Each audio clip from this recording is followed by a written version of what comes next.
Christ is risen. He is risen indeed. Alleluia. God's blessings to you as we meet together in this fashion for our worship service this morning. God's blessings to you.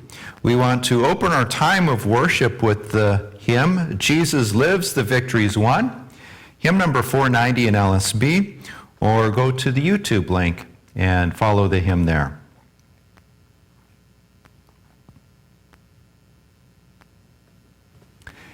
In the name of the Father, and of the Son, and of the Holy Spirit.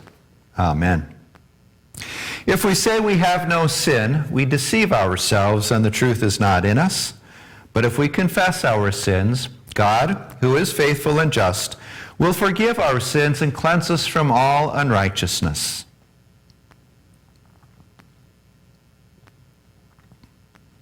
Let us then confess our sins to God, our Father. Most merciful God, we confess that we are by nature sinful and unclean. We have sinned against you in thought, word, and deed, by what we have done, and by what we have left undone. We have not loved you with our whole heart. We have not loved our neighbors as ourselves. We justly deserve your present and eternal punishment. For the sake of your Son, Jesus Christ, have mercy on us, forgive us, renew us, and lead us, so that we may delight in your will and walk in your ways to the glory of your holy name. Amen. In the mercy of Almighty God, Jesus Christ was given to die for us, and for his sake God forgives us all our sins. To those who believe in Jesus Christ, he gives the power to become the sons of God and bestows on them the Holy Spirit. May the Lord, who has begun this good work in us, bring it to completion in the day of our Lord Jesus Christ. Amen. Christ is risen. He is risen indeed. Alleluia. Our psalm for this day is Psalm 116. Please follow along in the ESV, or if you have a hymnal, from there. I love the Lord because he has heard my voice and my pleas for mercy. Because he inclined his ear to me, therefore I will call on him as long as I live. The snares of death encompassed me. The pangs of Sheol lay hold on me. I suffered distress and anguish. Then I called on the name of the Lord. O Lord, I pray, deliver my soul. Gracious is the Lord and righteous. Our God is merciful. The Lord preserves the simple. When I was brought low, he saved me. Return, O my soul, to your rest, for the Lord has dealt bountifully with you. For you have delivered my soul from death, my eyes from tears, my feet from stumbling. I will walk before the Lord in the land of the living. I believed even when I spoke, I am greatly afflicted. I said in my alarm, all mankind are liars. What shall I render to the Lord for all his benefits to me? I will lift up the cup of salvation and call on the name of the Lord. I will pay my vows to the Lord in the presence of all his people. Precious in the sight of the Lord is the death of his saints. O Lord, I am your servant. I am your servant, the son of your maidservant. You have loosed my bonds. I will offer to you the sacrifice of thanksgiving and call on the name of the Lord. I will pay my vows to the Lord in the presence of all his people, in the courts of the house of the Lord, in your midst, O Jerusalem. Praise the Lord. Glory be to the Father, and to the Son, and to the Holy Spirit, as it was in the beginning, is now, and will be forever. Amen. Let us pray. O God, through the humiliation of your Son, you raised up the fallen world. Grant to your faithful people, rescued from the peril of everlasting death, perpetual gladness and eternal joys. Through Jesus Christ our Lord, who lives and reigns with you and the Holy Spirit, one God, now and forever. Amen. The gospel reading for this day is found in Luke chapter 24, verses 13 through 35. This is the text where the Emmaus disciples are walking along the road and Jesus appears to them. And this is also what the Walk to Emmaus Sunday School and Adult Bible Class and LYF lesson will be later on today out at church. That very day, two of them were walking to a village named Emmaus, about 7 miles from Jerusalem, and they were talking with each other about all these things that had happened. While they were talking and discussing together, Jesus himself drew near and went with them, but their eyes were kept from recognizing him. And he said to them, "What is this conversation that you are holding with each other as you walk?" And they stood still, looking sad. Then one of them, named Cleopas, answered him, Are you the only visitor to Jerusalem who does not know these things that have happened there in these days?" And he said to them, "What things?" And they said to him, "Concerning Jesus of Nazareth, a man who was a prophet, mighty in deed and word before God and all the people, and how our chief priests and rulers delivered him up to be condemned to death and crucified him. But we had hoped that he was the one to redeem Israel. Yes, and besides all this, it is now the 3rd day since these things happened. Moreover, some women of our company amazed us. They were at the tomb early in the morning, and when they did not find his body, they came back saying that they had even seen a vision of angels who said that he was alive. Some of those who were with us went to the tomb and found it just as the women had said, but him they did not see." And he said to them, "O foolish ones, and slow of heart to believe all that the prophets have spoken. Was it not necessary that the Christ should suffer these things and enter into his glory? And beginning with Moses and all the prophets, he interpreted to them in all the scriptures the things concerning himself." So they drew near to the village to which they were going. He acted as if he was going farther, but they urged him strongly, saying, "Stay with us, for it is toward evening, and the day is now far spent." So he went in to stay with them. When he was at table with them, he took the bread and blessed and broke it and gave it to them. And their eyes were opened, and they recognized him, and he vanished from their sight. And they said to each other, "Did not our hearts burn within us while he talked to us on the road, while he opened to us the scriptures?" And they rose that same hour and returned to Jerusalem. And they found the 11 and those who were with them gathered together, saying, "The Lord has risen indeed and has appeared to Simon." Then they told what had happened to them on the road and how he was known to them in the breaking of the bread. This is the gospel of the Lord. Praise to you, O Christ. We now sing our hymn, "Jesus Christ is Risen Today," LSB number 457.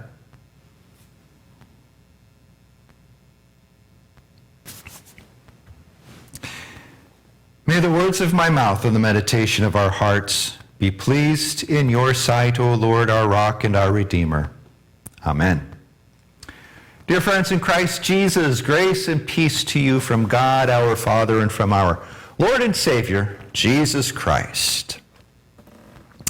In these uncertain times.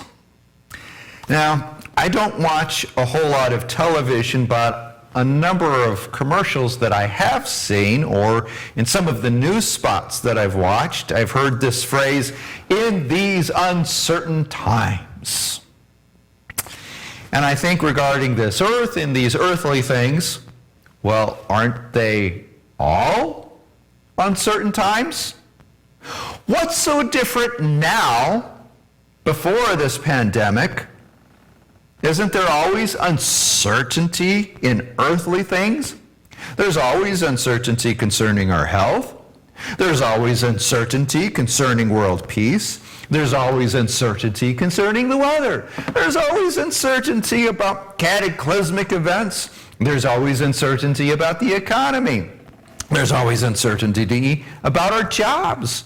There's always uncertainty about what the next day brings or what the future holds.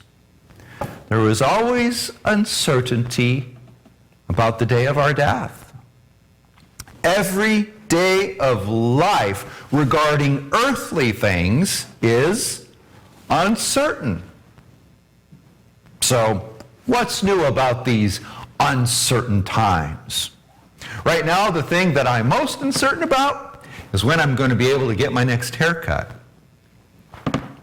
The only certainty that we do have is what we find in God's Word and with God Himself.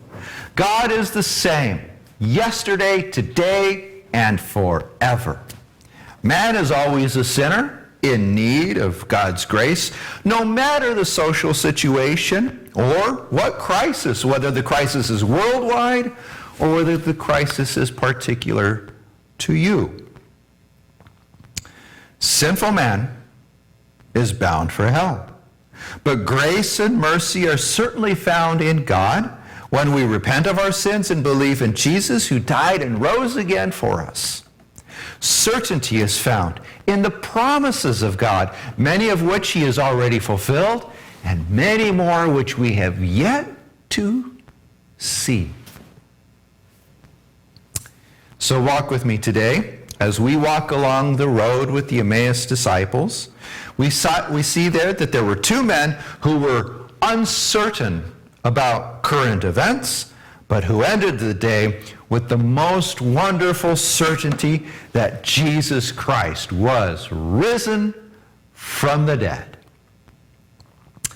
So we have Cleopas and a fellow unnamed disciple who were walking to Emmaus. It was a place that we are even uncertain about today. And they were talking about the happenings of the previous days and obviously uncertain about their meanings. And the big uncertainty was about Jesus Himself. Was He the Redeemer? They had hoped that He was, but His death only made everything uncertain for them. So let's walk with them and consider the prevailing views that people have about Jesus. But then let's listen to God's Word and find our certainty in faith, the hope, the expectation, and the peace that is found in Jesus Christ, crucified and risen for sinners. So there are a couple of perspectives that are expressed by these two as they walked along the road when Jesus appeared to them. They were kept from recognizing Him at first, but later He would reveal Himself to them. So we look first at these verses 19 and 21. Concerning Jesus of Nazareth, a man who was a prophet, mighty in deed and word before God and all the people, they said. But we had hoped that He was the one to redeem Israel. So let's look at these parts. Jesus of Nazareth. This takes us back to Jesus' origins. It was in Nazareth that Joseph and Mary lived. Jesus was rejected there. Jesus was often mocked that He came from there, some low-class, nowhere town in the hills. Jesus had very humble beginnings, not what you would expect of a Messiah. And yet, He was a man who was a prophet like the many other prophets in Israel and Judah. Like them, Jesus was mighty in deed and word.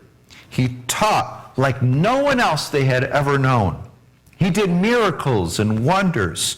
He miraculously fed thousands and walked on water and cast out demons and told parables and healed people of diseases and leprosy and physical impairments. He did great things. And He preached and taught with great insight and authority. Certainly He was from God, as these two disciples said, that Jesus did all this before God and all the people. And this had led them to certain expectations. They said, but we had hoped that He would be the one to redeem Israel. I'm sure you've heard that they were expecting Jesus to free them from the Romans. They were expecting Jesus to provide social and political ease. They had hoped for tax relief and the legalities of the Jews perhaps to be lessened. Perhaps they looked for all of the ways in which their suffering would be less or eased. But in all that hope, well, it came to a crashing end. The death of Jesus ended all of that hope. The death of Jesus was not in their depiction of what the Messiah would come to do, not an end like that. No. How can Israel be redeemed with a dead man on a cross? What a disappointment.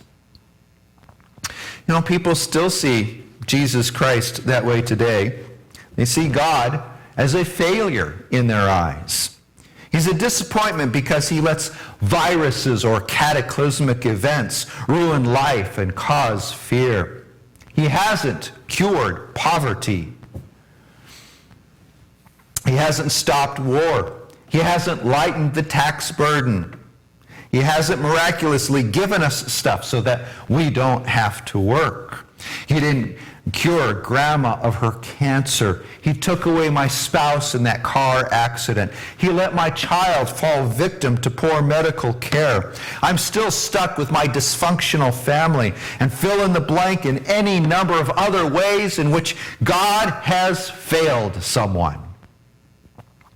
But all of this perceived failure of God is according to a person's own personal image and fabrication of what they expect God to be. Now others go in a different direction, like the Jewish leaders of that day. They outright rejected Jesus. You see, the two disciples state this succinctly like this: our chief priests and rulers delivered him up to be condemned to death and crucified him. Now, through the gospel writings, we see that they did not like his teachings, because some of his teachings were about them, how they thought and how they did things. And Jesus was a threat to their wealth and to their control. He didn't fit inside their box. He didn't follow their rules. So they rejected him. They would kill him. And with him gone, well, they would do what they wanted to do. Same thing today. Many people reject Jesus in the same ways. He's a threat to what they want. He doesn't fit their mold, so they reject him.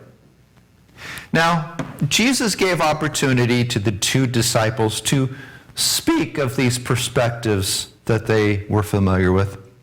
What they had hoped for in Jesus, well, it had ended in his death.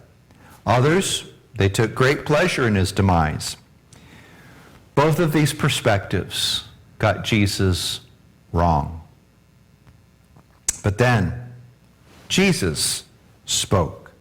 He admonished them with a slight rebuke and chastisement. But then, with full and clear exegetical interpretation, Jesus showed them the truth of God's word. They had thought that Jesus' death was a failure. Everything, however, hinges on Jesus' death and his resurrection and what it truly means. Jesus began, and he said to them, O foolish ones and slow of heart to believe all that the prophets have spoken. Was it not necessary that the Christ should suffer these things and enter into his glory? And beginning with Moses and all the prophets, he interpreted to them in all the scriptures the things concerning himself. Jesus points these disciples back to certain teachings of God in the Old Testament. He shows them that they taught about the suffering of God's servant. These Old Testament scriptures teach that the Messiah would die and carry the iniquity of the people. These teachings of God's word showed that the Savior had to die, and that in this death,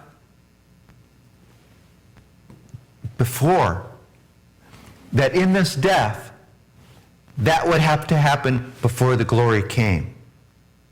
The age-old enemies of sin, death, and the devil could only be defeated in the sacrifice of the Messiah and in his resurrection to life again. Jesus showed them that that was what was taught in the writings of Moses, which Moses received from God, and this was also taught in the words and the deeds and the lives of all of the prophets as well too. Jesus was able to show them how the whole Old Testament scriptures came to focus in the suffering, the death, and the resurrection of Jesus, who is the Christ. All of this teaching preceded the moment that Jesus sat down with them and broke the bread. And in that meal, which does point to the Lord's Supper, Jesus was revealed to them. And what did they say about this whole encounter of Jesus? Did not our hearts burn within us while he talked to us on the road, while he opened up to us the scriptures? There is nothing more wonderful than when God, the Holy Spirit, helps us to see and to understand God's word. It truly warms our hearts. The truth that sets us free gives us peace. That in God's word, we have the forgiveness of our sins. It all hinges on Jesus' death and resurrection. His sacrifice did pay for our sins. And Jesus' resurrection does give us the certainty of our own resurrection to eternal life. The Word of God and God the Holy Spirit and our God-given faith all give us this certainty of our salvation from sin. On this earth, we will face all kinds of uncertain things and all kinds of uncertain times. But with certainty, we believe in Jesus, who died and rose again. We do not know what tomorrow will bring, but in Christ, we have the certainty of eternal life with God. And that gives us peace, regardless of what crises or uncertainty this earthly existence hold. So, rest in the peace of God. Rest your hearts and minds in the mercy of God in Christ Jesus for you. Look forward to the life that God has in store for you in his heavenly kingdom. God's mercy is for you, that you might be sure of his love, his care, and the eternal life that he has for you, even though everything in this life on earth is uncertain. Christ is the sure thing. Christ is risen. He is risen indeed. Alleluia. Amen. Now the peace of God, which passes all understanding, keep your hearts and your minds in Christ Jesus. Amen.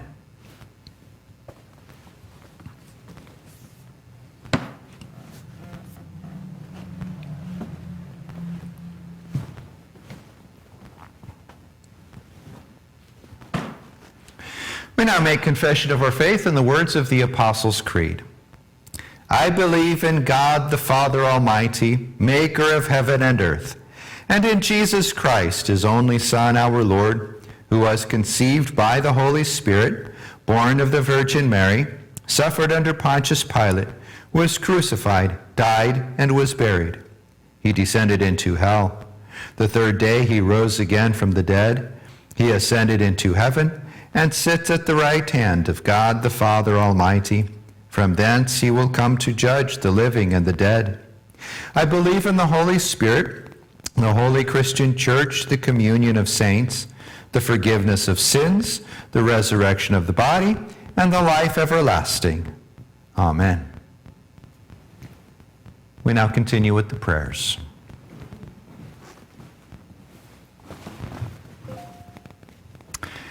Our hearts have burned in us, O Lord, as your word has been read and preached.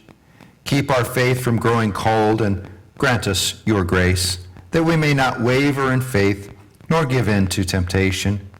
Give us hearts ready to receive your word, that we may hear, and in hearing believe, and in believing be steadfast in faith, and certain of our eternal life with you, and how it gives us certainty of hope in all the uncertainty that surrounds us all of our days on earth. Lord, in your mercy, hear our prayer. In baptism, O Lord, you have marked us as your own people. Give us grace that we may live out this faith in holy lives, lifting up your name in word and works for as long as we live. Guide us by your word, that we may love one another in truth and love earnestly from a pure heart. Lord, in your mercy, hear our prayer. Bless your church, O Lord, that she may welcome the stranger in Christ's name and manifest the unity of the faith and the bonds of love. Gather together those who are separated and preserve their faith by your word until all precautions and shelter measures have passed. Lord, in your mercy, hear our prayer. Guard our nation, O Lord, that we may enjoy peace and security in the face of threat and danger. Bless all our federal, state, and local officials, that they may fulfill their offices faithfully. Bless all emergency and medical workers and the members of the armed forces who protect us and teach the nations the ways of peace. Lord, in your mercy, hear our prayer.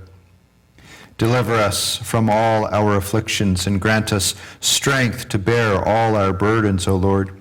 Hear us in particular for Petra, Jennifer, Mike, Tim, Tammy, John, Norman, Titus, Glenn, Marge, Elmer, Julie, Judy, Lisa, Olga, Noreen, Jeff and Irina and their children, Louis, a transplant recipient known to you, and those whom we name in our hearts.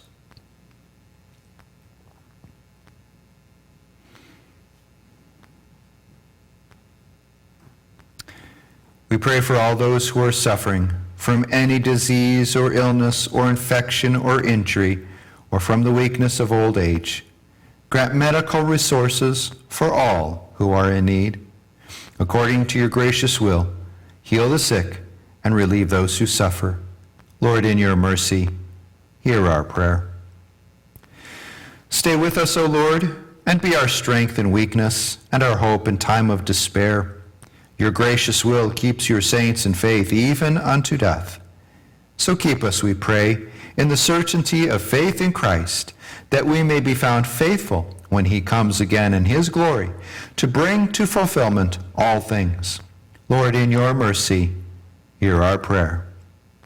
Through the breaking of the bread, O Lord, you feed us upon the flesh of Christ and grant us to drink his blood in faith. Forgive us our sins in the proclamation of your word and in the remembrance of our baptismal grace, and preserve us in faith as we wish to receive your sacrament, but now cannot.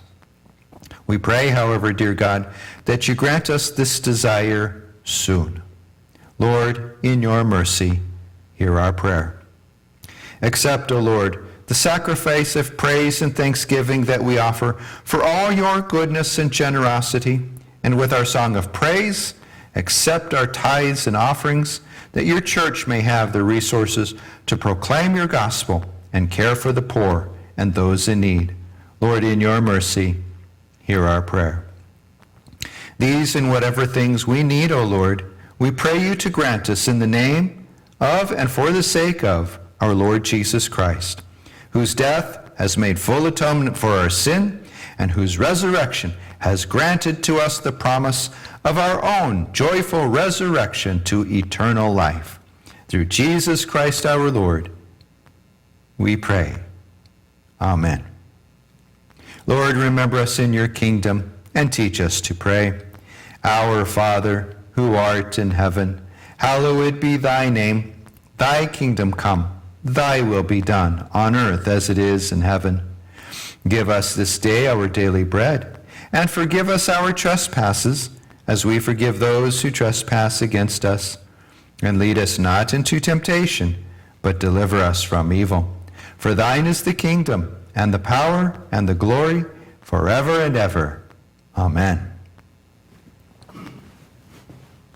The Lord bless you and keep you. The Lord make his face shine upon you and be gracious unto you. The Lord lift up his countenance upon you and give you his peace. Amen.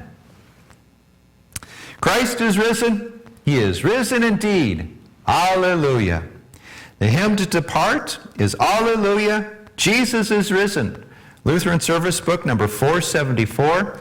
And on the link to this hymn, the words are on the video. Christ is risen. He is risen indeed. Alleluia.